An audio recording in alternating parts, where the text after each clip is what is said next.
В 2020 году экономика Кыргызстана снизилась на 8,6%. Эксперты отмечают, что этот темп роста в экономике Кыргызстана равен темпам 90-х годов. Представитель строительной компании отметил, что такая тенденция наблюдается практически везде. С начала пандемии большинство компаний сократило количество сотрудников. Сегодняшний день ситуация в строительном секторе немножко набирает стабильность.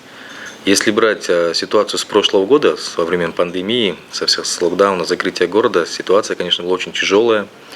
К сожалению, со стороны государства не было налоговых послаблений. Да, нам давали отсрочки, но это никак не сказывалось на послаблениях, не отсрачивали, не снижали процентные ставки. В связи с резким спадом клиентов возникли еще ряд трудностей. По словам Чулпумбека Ахматова, председателя комитета по строительству бизнес-ассоциации ДЖИА, выдача разрешений государственными органами задерживается. В результате расходы компаний растут.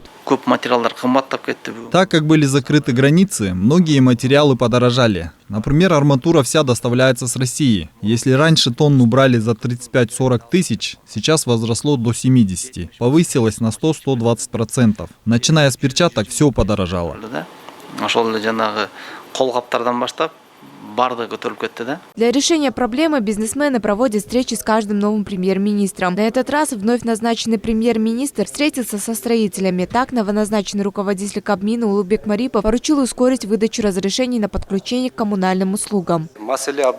Очень много задач, которые надо решить. Самое первое – подключение к электроэнергии, теплосеть, канализацию. Мы говорим про единое окно, но оно вообще не работает. Мы все знаем, какие документы подаются. Надо решить вопрос об инфраструктуре и много других задач.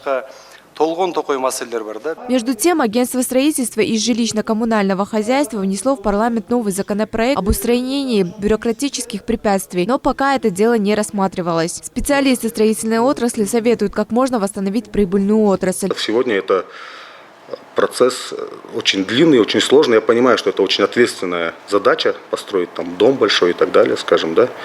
Но, тем не менее, вот эта бюрократия, она присутствует, вот, в частности, по выдаче документов там, и так далее, на всех этапах. Поэтому хотелось бы, чтобы эти вещи, не то чтобы упростили, наверное, чтобы их как-то автоматизировали, наверное, да, сделали проще вот в этом плане для компаний. Вот. И тогда все будет гораздо, наверное, быстрее, качественнее и так далее. Напомню, что строительная отрасль в Кыргызстане вносит огромный вклад в бюджет страны. В год в этой сфере работает около 100 тысяч человек. Аджана Манова, Гульчурок Азамкулов, Нью ТВ.